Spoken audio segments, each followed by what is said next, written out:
آج بدھ کا دن ہے 5 اگست۔ آج رات گئے ایران، عمان اور امریکہ کے درمیان معاہدے پر دستخط ہونے جا رہے ہیں۔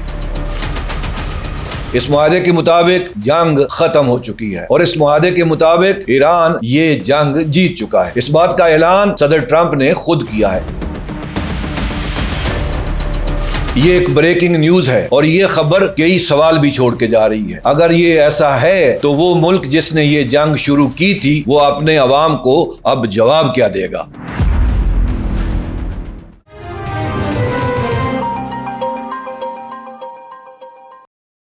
ٹائم لائن میں خوش آمدید۔ میں ہوں اکرم نعیم بھروکا۔ آج کے ولاگ کا آغاز اس بریکنگ نیوز سے کرتے ہیں، کیونکہ یہ بریکنگ نیوز صرف بریکنگ نیوز نہیں ہے، یہ اپنے ساتھ کئی سوال بھی چھوڑ کے جائے گی۔ لیکن اس سے پہلے آپ کو 3 اعداد پر نظر رکھنی ہوگی: 60 دن، 30 دن اور پھر 108 دن۔ 60 دن تو وہ مدت ہے جس کے لیے یہ معاہدہ طے پایا ہے، اور 30 دن وہ مدت ہے جس میں سمندر سے آبنائے ہرمز سے بارودی سرنگیں صاف کی جائیں گی۔ یہ کام ایران اور عمان مل کر کریں گے۔ اور پھر 108 دن وہ مدت ہے جتنے دن یہ جنگ چلی اور جس کا بل امریکی ٹیکس دہندہ ادا کر رہا ہے۔ اب تفصیل میں چلتے ہیں اور آج کی سب سے اہم رپورٹ سے شروع کرتے ہیں۔ آج صبح ایکسیوز اخبار نے، جس کے نامہ نگار بارک ریورڈ ہیں، انہوں نے 2 علاقائی ذرائع اور ایک امریکی عہدیدار کے حوالے سے یہ خبر دی کہ امریکہ، ایران اور عمان ایک عبوری معاہدے کے بہت قریب پہنچ چکے ہیں جو آبنائے ہرمز کو دوبارہ کھول دے گا، اور امریکہ اس معاہدے کا اعلان بدھ کو یعنی آج کے دن کرنا چاہتا ہے۔ اس رپورٹ میں وہ جملہ بھی موجود ہے جس پر اس پوری ویڈیو کی بنیاد ہے۔ ایکسیوز لکھتا ہے کہ ابھرتا ہوا یہ معاہدہ ایران کے ان مطالبات میں سے بہت کچھ پورے کر دے گا جن میں سب سے اہم ایران کا آبنائے ہرمز کی آمد و رفت پر کنٹرول ہونا ہے، اور پھر وہ فکرہ آتا ہے جو سب کچھ ہی بتا دیتا ہے، ایسا کنٹرول جو ایران کے پاس جنگ سے پہلے بھی نہیں تھا۔ تو آئیے دیکھتے ہیں کہ اس معاہدے میں کیا کیا لکھا ہوا ہے۔ ایکسیوز کے مطابق یہ معاہدہ ایران اور عمان کے درمیان 60 دن کا ایک عارضی بندوبست قائم کرتا ہے جس میں توسیع ہو سکتی ہے۔ خلیج میں داخل ہونے والی تمام بحری آمد و رفت شمالی لین سے گزرے گی جو ایرانی پانیوں میں ہے۔ خلیج سے نکل کر بحیرہ عرب کی طرف جانے والی تمام آمد و رفت جنوبی لین سے گزرے گی جو عمانی پانیوں میں ہے، مگر ایران کے ساتھ رابطہ کاری کے ساتھ۔ کنٹرول ایران کا رہے گا۔ ان 60 دنوں میں کسی بھی جہاز سے کوئی ٹول یا فیس وصول نہیں کی جائے گی۔ فریقین 30 دن کے اندر آبناک کی درمیانی گزرگاہ سے بارودی سرنگیں صاف کریں گے۔ فریقین کا مطلب ہے ایران اور عمان، اور جب درمیانی گزرگاہ صاف ہو جائے گی تو وہ دونوں سمتوں کی آمد و رفت کے لیے استعمال ہو سکے گی، ایک ایسے مستقل بندوبست کے تحت جس پر ایران اور عمان کے درمیان مذاکرات ہوں گے۔ ایکسیوز اخبار یہ بھی بتاتا ہے کہ اس عمل میں وائٹ ہاؤس براہ راست شریک تھا، اور حالیہ دنوں میں ٹرمپ کے ایلچی سٹیو وٹکوف نے ایرانی وزیر خارجہ عباس اراغچی اور عمانی وزیر خارجہ بدر السعیدی کے ساتھ کئی بار فون پر بات کی۔ 2 علاقائی ذرائع کے مطابق اراغچی نے اختتام ہفتہ پر اصولی اتفاق کر لیا تھا، مگر انہیں ایرانی سپریم لیڈر مجتبی خامنئی اور سپریم نیشنل سیکیورٹی کونسل کی منظوری درکار تھی، اور ایک امریکی عہدیدار اور ایک علاقائی ذریعے کے مطابق ایرانی قیادت نے منگل کو یہ منظوری کا عمل مکمل کر لیا، یعنی ایران کی طرف سے اب مکمل طور پر ہاں ہو چکی ہے۔ اور ایکسیوز اخبار نے ایک احتیاطی جملہ بھی لکھا ہے جسے نظر انداز تو بالکل نہیں کرنا چاہیے۔ 3 ہفتے پہلے بھی وائٹ ہاؤس، عمان اور علاقائی ثالثوں کا خیال تھا کہ ایران کے ساتھ معاہدہ ہو چکا ہے، پھر ایران نے جہازوں پر حملے دوبارہ شروع کر دیے۔ اس کے بعد 2 ہفتے کی لڑائی ہوئی اور معاملہ تقریباً مکمل جنگ تک جا پہنچا۔ ابھی تک کسی کاغذ پر دستخط نہیں ہوئے۔ منگل کی رات صدر ٹرمپ نے کہا کہ معاہدہ بدھ یا جمعرات کو ہو سکتا ہے، اور انہوں نے ایران کے ساتھ بہت اچھی گفتگو کا ذکر بھی کیا۔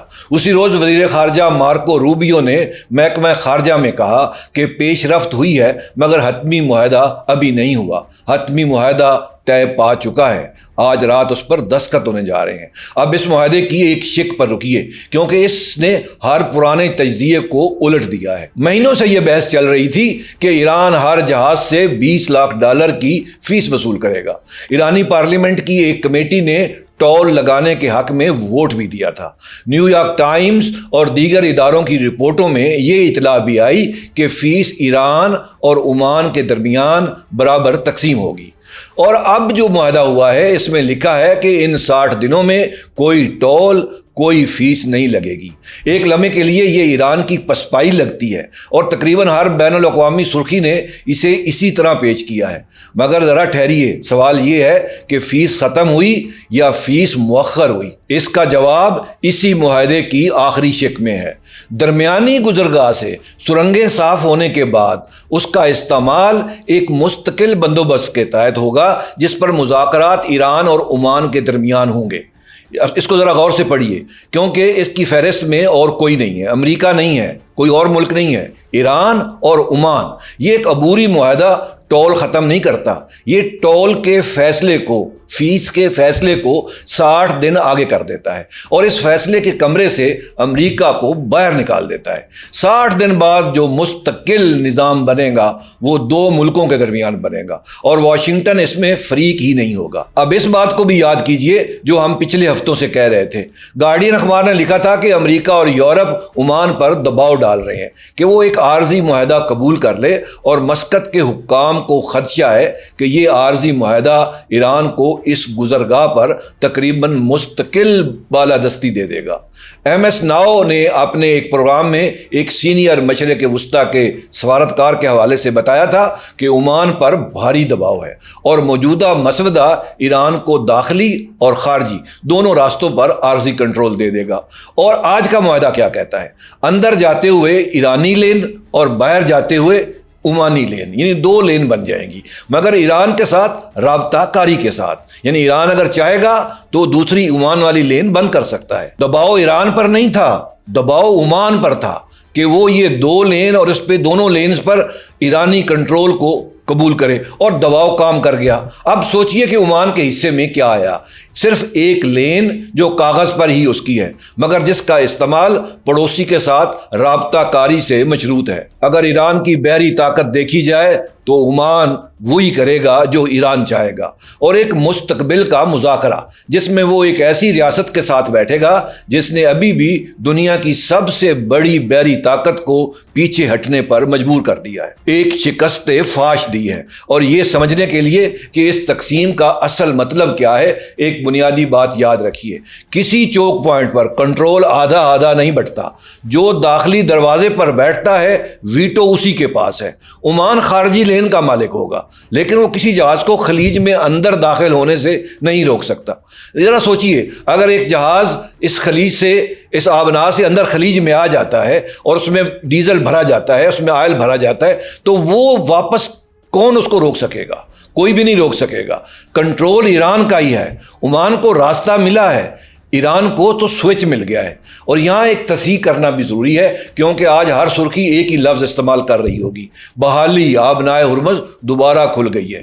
یہ آبناء کھولنے کا معاہدہ نہیں ہے، یہ اس بات کا فیصلہ ہے کہ اب دروازہ کس کے ہاتھ میں ہوگا، چابی کس کے ہاتھ میں ہوگی۔ اور یہ میں نہیں کہہ رہا، خود تہران کہہ رہا ہے۔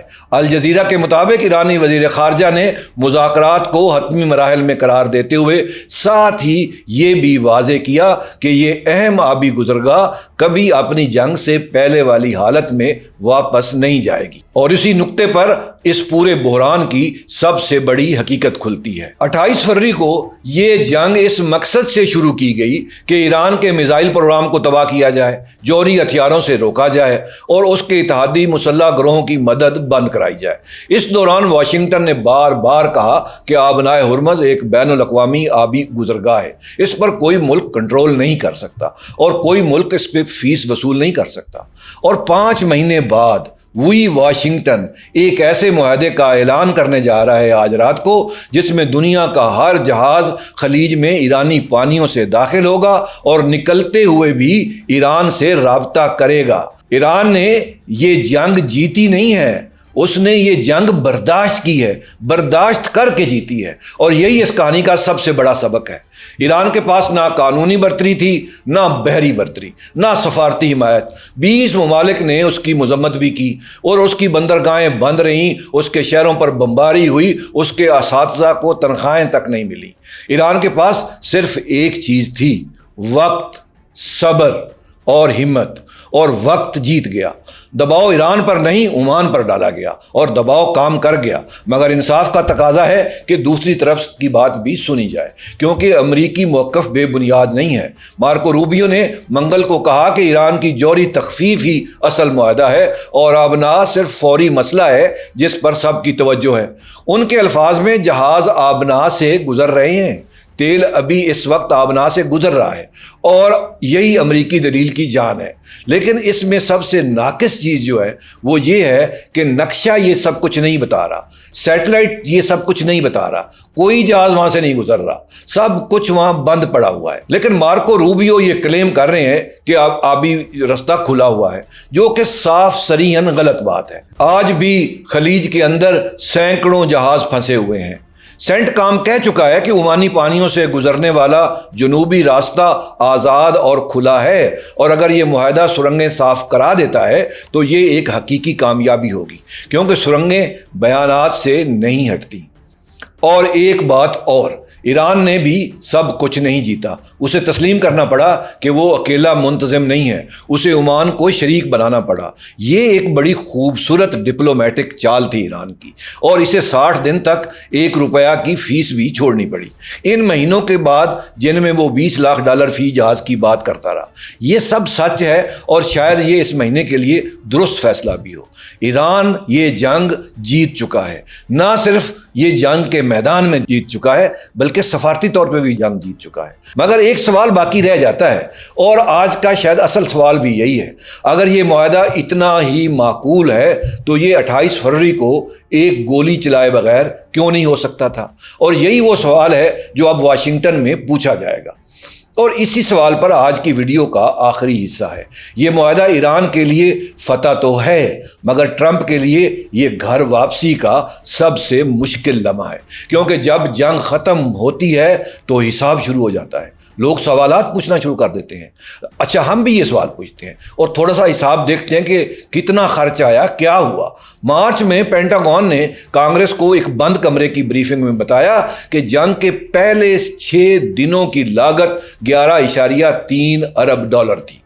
اپریل کے آخر میں 60 دن کے بعد پینٹاگون کے کمپٹرولر جول ہرسٹ نے ہاؤس آرمڈ سروسز کمیٹی کو یہ بتایا کہ آپریشن ایپک فیوری پر تقریباً $25 ارب خرچ ہو چکے ہیں، یعنی $11 ارب سے اب 25 پر پہنچ گئے ہیں، جس کا بڑا حصہ گولہ بارود پر گیا۔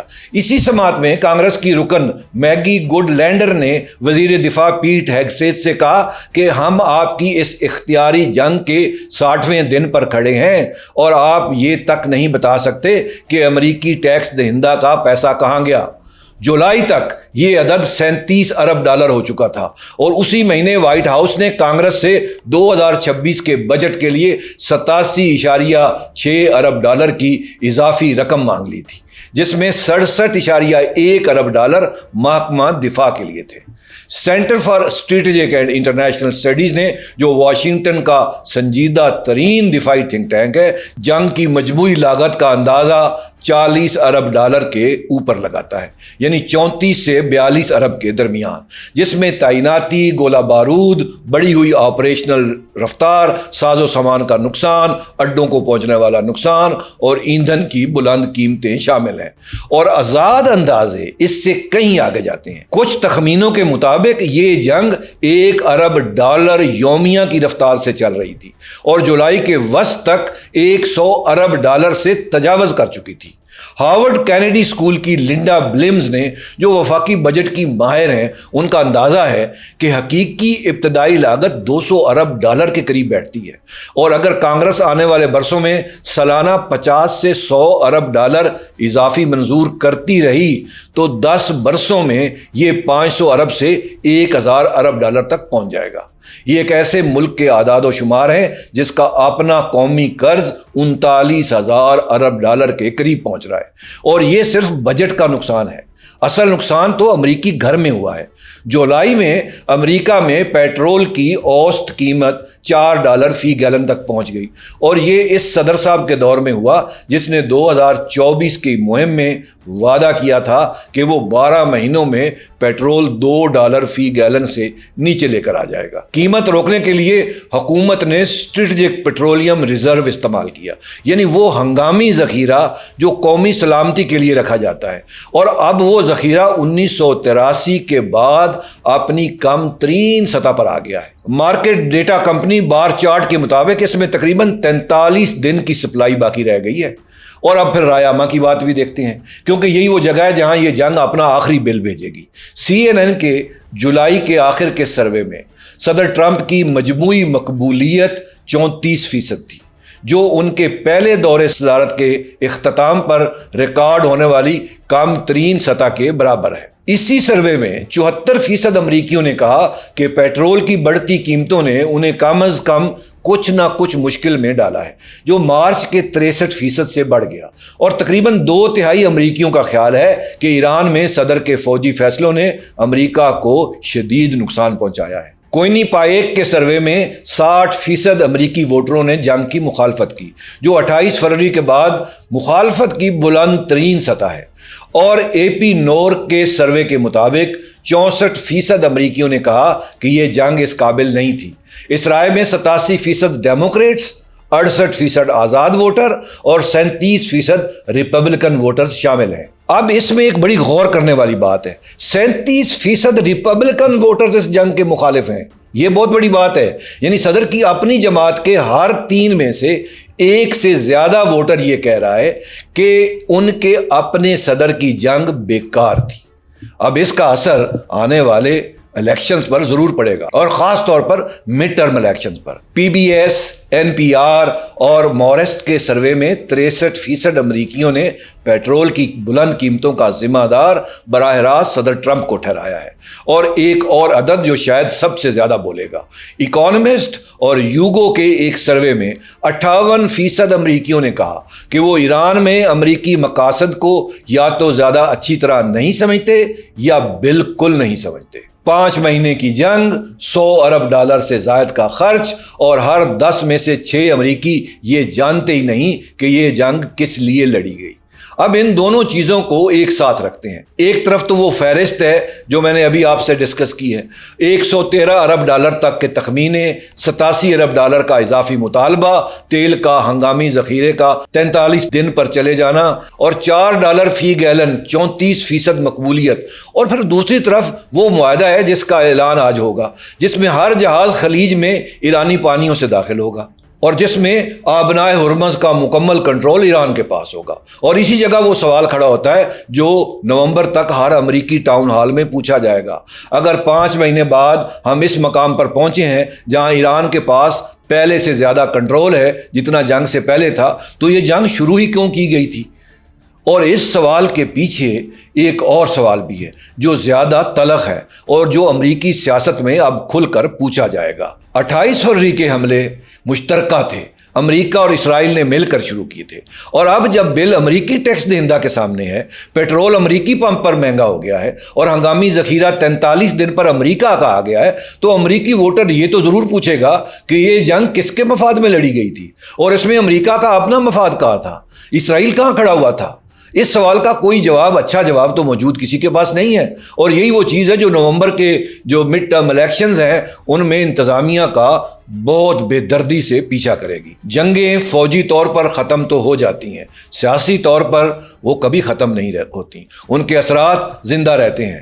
آپ ذرا ورلڈ وار 2 کی بات کریں۔ ورلڈ وار 2 اتحادیوں نے جیت لی، UK نے جیت لی، سب بڑے خوش ہو گئے، لیکن اسی جنگ کے سیاسی اثرات یہ ہوئے کہ UK برٹن اپنی حیثیت ہی کھو بیٹھا۔ برٹن وہ برٹن تھا جو اس جنگ کے جیتنے کے 10 سال بعد IMF سے قرضہ مانگ رہا تھا، اس کا پاؤنڈ ختم ہو گیا تھا، ورلڈ کرنسی ڈالر میں بدل چکی تھی، امریکہ طاقت میں آ گیا تھا۔ تو جنگیں ختم ہو جاتی ہیں لیکن اس کے سیاسی اثرات بہت دور تک چلتے ہیں۔ تو دباؤ ایران پر نہیں تھا، عمان پر ڈالا گیا اور دباؤ کام کر گیا، مگر جس شخص پر اس کا سب سے بھاری بوجھ پڑنے والا ہے وہ نہ تہران میں ہے نہ مسقط میں رہتا ہے، وہ واشنگٹن ڈی سی میں رہتا ہے، وائٹ ہاؤس میں۔ اور آخر میں ایک احتیاط، کیونکہ رسید کے بغیر بات نہیں کرنی چاہیے، ابھی کسی کاغذ پر دستخط نہیں ہوئے، لیکن یہ دستخط آج ہونے جا رہے ہیں۔ اس سے جو بھی نتیجہ نکلے گا آنے والے چند دن ٹیلی ویژن کی سکرینز چیخ چیخ کر بتائیں گی۔ میں نے آپ کے ساتھ سب سے پہلے یہ خبر شیئر کی ہے۔ آپ کا اس پروگرام دیکھنے کا بہت شکریہ۔ اب مجھے اجازت دیجیے، اگلے پروگرام میں اکرم نعیم بھروکا آپ سے ایک دفعہ پھر ایک نئے تجزیے کے ساتھ ٹائم لائن کے اس سیگمنٹ میں حاضر ہوگا۔ اللہ آپ کا حامی و ناصر ہو۔